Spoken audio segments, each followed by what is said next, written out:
Morning time welcome. সকাল সকাল চলে এসেছে একটু অন্যটা সাইডে পাল্লা ঝোলাতে। এখন আমি আর একটা মিস্ত্রি পাল্লা ঝালাবো, অন্য মিস্ত্রি এসেছে আজকে অনেক কদিন পরে। আর ফার্স্টে পাল্লা ঝোলাই তোমাদের দেখাচ্ছি কি করছি না করছি পরে। অলরেডি পাল্লা ঝুলে চলে এসেছি দোকানে, আর দোকানে এসে এত গরম লাগছে যে বলার মতো নেই। আর এই যে মাল দুটো দেখছে, এখানে একটা আছে আর এখানে একটা আছে। আর এই দুটোকে এখন দেবো হলো পেস্টিং, ঠিক আছে? পেস্টিং দেবো। এখন আমি কি বলবো, পেস্টিং দেওয়ার মতো কিছু নেই। এই দুটো হবে, যাই হোক যেটা বড় বিষয় না সেটা হলো এটা, এই দুটোই হবে এখন পেস্টিং। আর পেস্টিং করতে করতে এই মালিক পাঠিয়ে দিয়েছে হলো এক জায়গাতে, কোথায়, মাইকা আনতে। এই যে মাইকা রোল হচ্ছে এখানে অলরেডি। আর শুধু ঘোরাঘুরি করছে গরমে, কিছু বলার মতো নেই। দোকানে খাওয়া দাওয়া করে রেস্ট টেস্ট নিয়ে এখন হচ্ছে অন্য একটা সাইডে। আর মিস্ত্রি পারছে না ফিটিংস লাগাতে, ওখানে আছে ফিটিংস লাগাতে। যেহেতু ফিটিংসটা আমি একবার আগে লাগিয়েছি তার জন্য আমাকে ডেকে যায়। আর যাচ্ছি এখন লাগাই ফার্স্টে গিয়ে কিসে ফিটিংস তোমার দেখাচ্ছি, জুতোর ফিটিংস, ঠিক আছে? তোমাদের গিয়ে দেখাচ্ছি।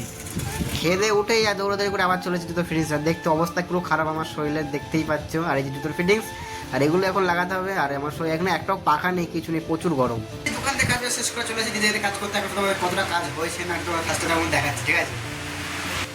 ভিতরটা পুরো পেস্টিং হয়ে গেছে, নিচটা এতটা হয়ে আছে যে আগে। আর ফার্স্টে এটা এখন জালি পালি কাট, এখানে পুরো জালি লাগবে, এইগুলো পুরো জালি ঘুরবে, লাইট লাগবে, সবই করতে হবে আস্তে আস্তে। ফার্স্টে এগুলো করি, তারপর তোমার পরে দেখাচ্ছি কি করছি না করছি।